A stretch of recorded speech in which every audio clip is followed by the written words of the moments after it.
be. Yeah, that looks like a pretty good bull right there. So if they were gobbling down in there, we could just buzz back out to them or zip around and get on them. I would think so.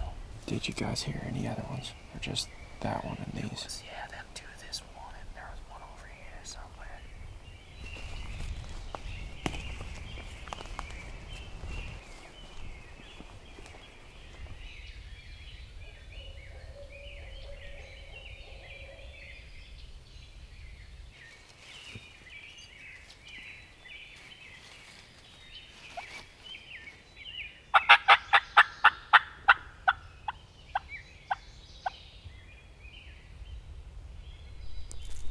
Me and Jake are over hunting with our buddy Justin Syme this morning on a different piece of public land just north of camp, about 30 miles or so. And it's overcast, it's real cool, it's kind of windy.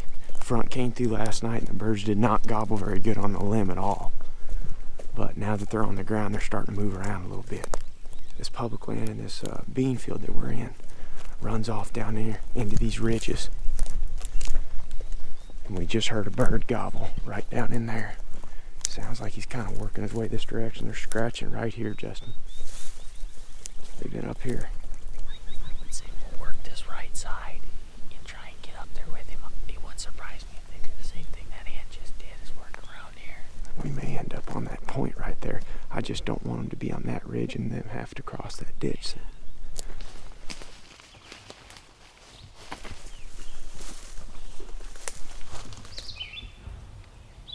Sounds like they're down there across that road.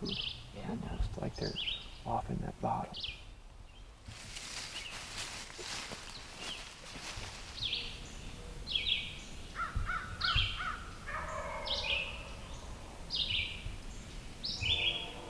I think we can get to that side hill, Justin.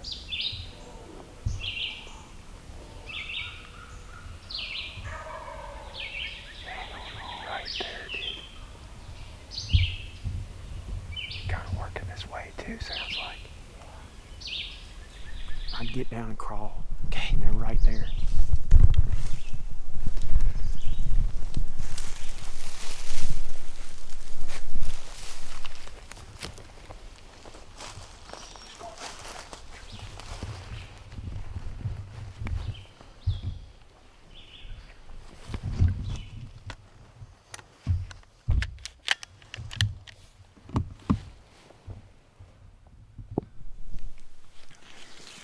I just got set up about 40 yards behind these guys.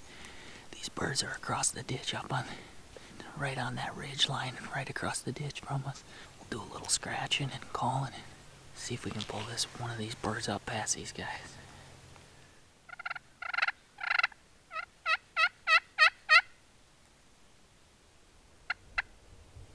We were moving in on these two birds. And as we were headed to them, making noise in the leaves, another bird fired up on this far ridge. He's got us caught right here. He's right on the ridge, probably less than 100 yards. So Justin just crawled up this hill behind us and is calling back behind us, trying to bring him down the ridge to us.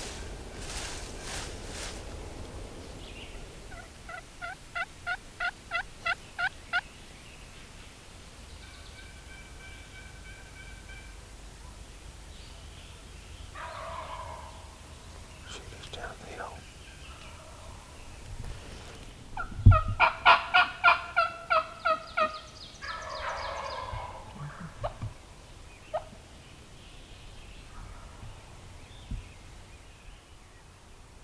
Easy.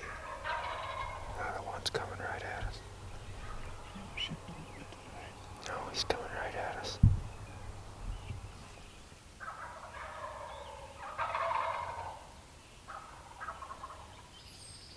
Jake's right there. Yeah.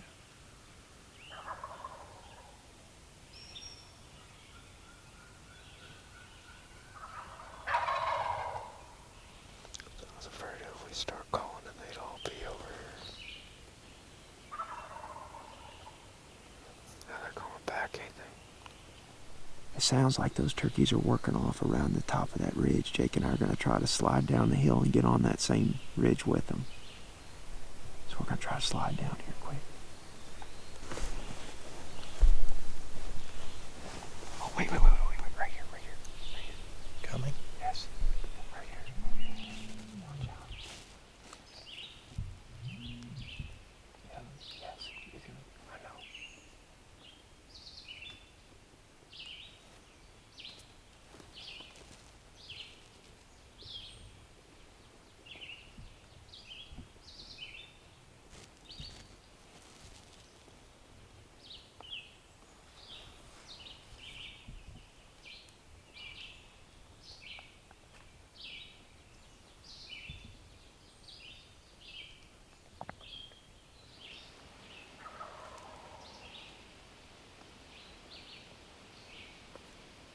Should I go for it or wait?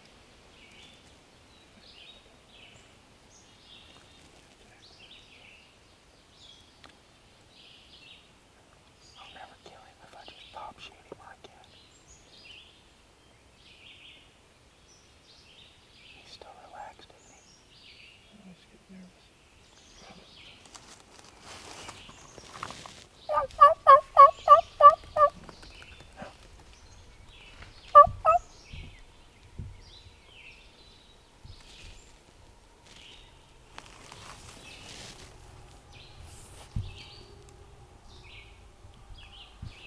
I told you I wouldn't be able to just reach down and grab it. Those birds shut up in there, and one of them gobbled, and he was over the ridge, so Jake and I figured that the flock had moved over the ridge. So I started sliding down the hill to him. About that time I looked up and there was a tom coming right at us. Must just been coming in quiet off the main group. What do you do?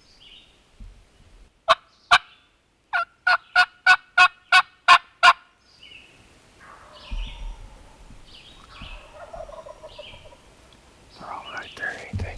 They just pitched all right. Come on. Should we move or should we stay right here? Stay right here.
I better go get on that thing, because that was a pretty far shot.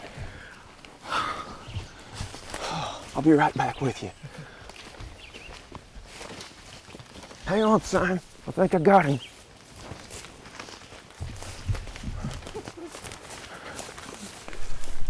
He was right there, wasn't he? Yeah.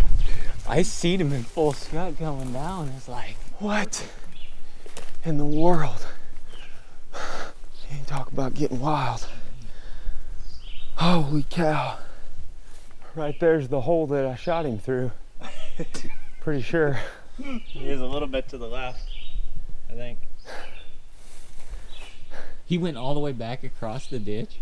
I could have killed him at 15 feet. Was he right behind this log here? Yes. I could hardly ever see him. When he gobbled right there, I was like, oh boy. No, he came into the ditch. Well, yeah, didn't he come up out? Yes. Yeah, I seen him come up out, and I was like, oh. There's two of them. I was like, oh crap, he's coming through the ditch like he's coming right here. I don't know how I'm gonna get back over there now.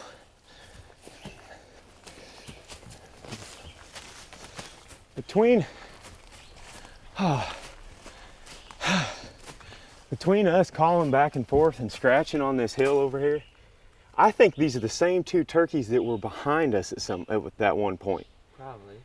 Because those birds were on the other side here. I'll show this so everybody can see where we were at. We were up on this ridge.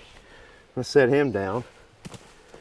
Right behind the camera here, it's wide open. And Simon went up the ridge and I could just hear you scratching around up there calling, working your way back and forth.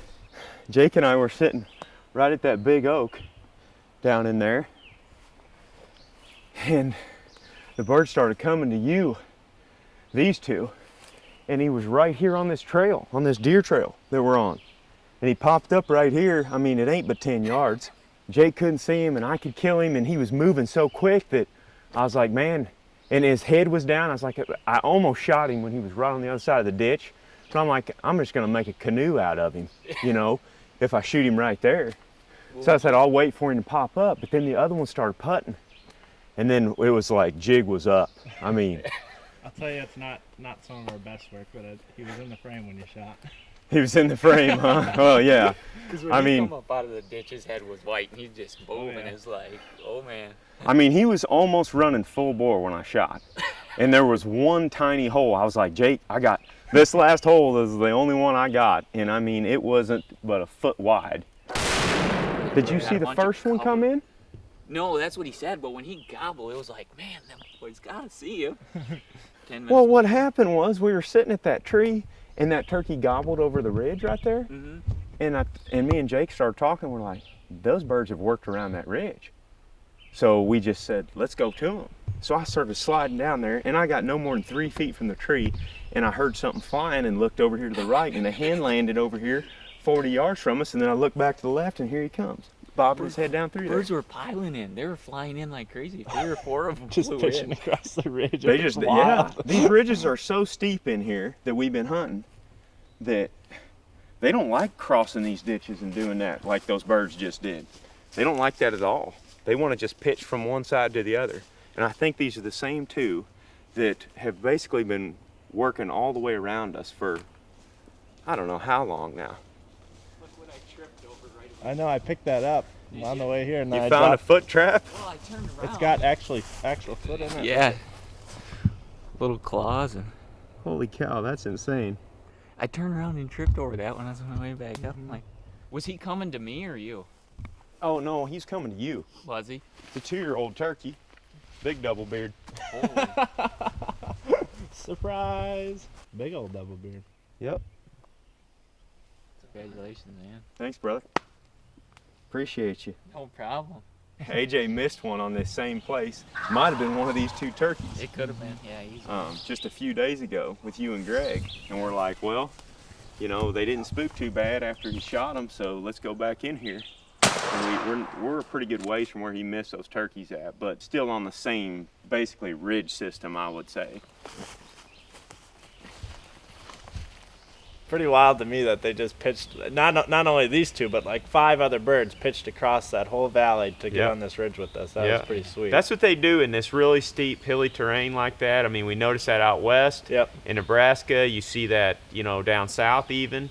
Sometimes when you're in a spot where turkeys want to be, or where they spend a good amount of time, like down in here on these flat open ridges, even if they're 2 or 3 hollers over, if they're alone, it's very possible that they come. And if you notice, like, these things would hammer. They would be gobbling in the background all the time, but then they'd go quiet for a couple minutes and you wouldn't hear them, and then they'd gobble again, and they had totally changed locations. And that's what they're doing. They're either they're shutting it down, and then they're pitching from one ridge to the next, or they're crossing these ditches like that and then getting up on the next high spot and starting to gobble again. I think that has to do a lot with it being the late season and a lot of the hens being bred. They're just moving, trying to, almost like a buck in the rut, just trying to pick up new hens. I think so. I mean, 2 weeks ago, there probably wasn't hardly any green around here, was there? No, 2 weeks. It's crazy what the last 2 Went weeks from have just did. spring to summer, pretty much. Yeah. Because of the hot, humid weather. Yeah. Yeah, I mean, we were a couple nights down in the 30s and stuff, and then we got them couple really good rains, and then, you know, 80-degree days. Greened everything up and budded everything out like crazy. Yeah. You know, people ask us all the time, which is the best state to go turkey hunting in if you're planning an out-of-state trip, you know, as a non-resident. And Wisconsin's probably got to be up there as far as the opportunity goes, because there's lots of public land, lots of extra tags. Affordable. Very cheap tags. $50 for your first-time purchase is what you guys had, and I think it's only maybe $70 for one tag, and you can buy an extra tag every day after that till they run out for $15. Yeah, so you can come up here and you can kill you a couple, 2, 3, 4 birds for $100 and some, you know, and that's hard to beat. You're gonna find very few places where you can do that. That are that affordable where there's this many birds on public land. Yeah. You know, Nebraska's a good state too, but I think Wisconsin gets somewhat overlooked. We haven't seen a lot of non-residents up here. That and anybody south of here, pretty much, your seasons are going out if they haven't already. So if you don't want to be done turkey hunting, you just head north, and you got 2-3 weeks left usually to hunt after that. And like you said, this is when the weather's typically getting good and all the hens are pretty much bred. Well, let's get him out of here. It's fixing to rain. Let's Get him back to camp. I thought it was rolling. Well, Aaron and I are headed back from Wisconsin back to home. Almost home right now. We're about 30 minutes from the house. We're just gonna recap the last couple days of hunting there. Mark from Vortex came and hunted with us and didn't have any luck. Did have lots of encounters, heard plenty of birds gobbling. You know, they were still doing their thing. Just couldn't quite get one with Mark, but Hayden got one. Yep. 7 o'clock in the morning by himself, gobbling, heard him from the road, and went in and killed him. Got some cool GoPro footage of him too when he came in. But, yeah. The other weird thing about that turkey was his feet. He had like he had really rotten spurs. spurs. Yeah. Broken His feet toe. were all like weird looking. Like Hayden was the thing walking straight. He said it looked like a normal Tom coming in, but Its legs were pretty messed up. yeah, it was cool either way. Public land there in Wisconsin, there's a lot of it, a lot of fun, lots of birds. I mean, I honestly felt like probably one of the best states I've ever hunted turkeys in on public land. Like it was pretty good. pretty cool. That's it for the turkey tour. Now we are going to be transitioning into summer. Zach's going to be doing some kayak fishing for smallmouth and other stuff, and I might try to do some bow fishing back home. Some recipes with Chef Aaron Neal, and lots of deer scouting stuff. We actually just filmed and recorded a very good podcast the other day with Dan Infault and Jeff at the Hunting Beast, which we'll have up on the channel here real soon. We still got lots of cool stuff, I guess, is the main point. We're gonna have, like Aaron said, fishing, scouting, all kinds of outdoor stuff. Anything that we're gonna be doing this summer, we'll be bringing it to you guys right on the Hunting Public channel. Thanks for watching. Catch you later.